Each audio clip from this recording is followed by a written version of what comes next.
but it's always a good bet to stay near water, so we're offering a whitewater wild weekend adventure. Cameraman Mark Fuller and I tried kayaking. Just 40 minutes west of Calgary on Highway number 40 is a spot called Canoe Meadows. It's just downstream from the Barrier Reservoir, where the people from Rocky Mountain Paddling Center will teach anyone to paddle, roll, and ride the rapids.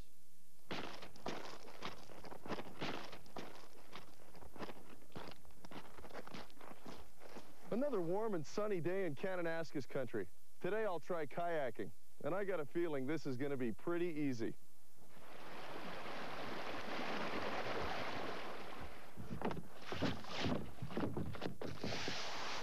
Nobody told me I had to wear a skirt.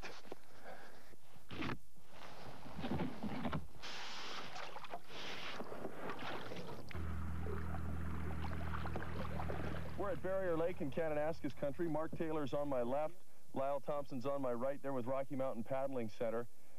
We are going to learn how to kayak, at least I am, and I better stay upright because if this water was any colder, it would be frozen.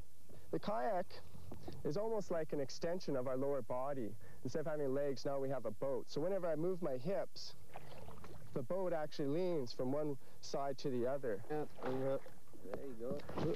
You'll find with these boats, as we start off on the lake here, that they're made to turn. They're going to start spinning all over the place. His hands under his bum.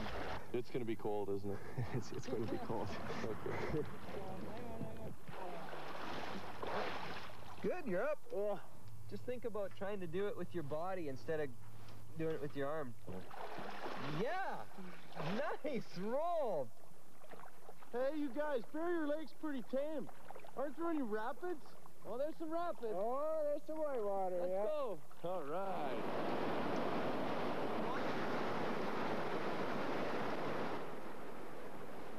What did I get myself into?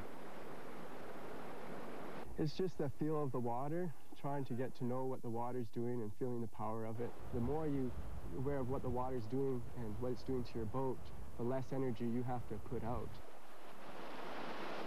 Well, surfing is similar on the river as on the ocean, that we're using the face of the wave as sort of a downhill slide to slide our kayaks down. And that helps us sort of fight the tendency of the river to try and sweep us downstream. Well, there's usually a lot of exhilaration, but also what I really find about the sport is that you get really focused because you know there's certainly some consequences if you're not paddling at your best.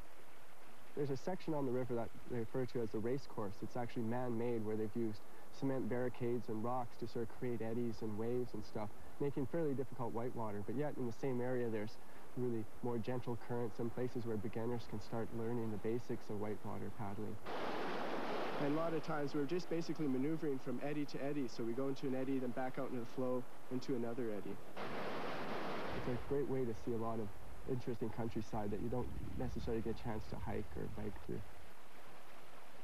And if you'd like to visit Canoe Meadows to take part or just to watch, here's how you get there.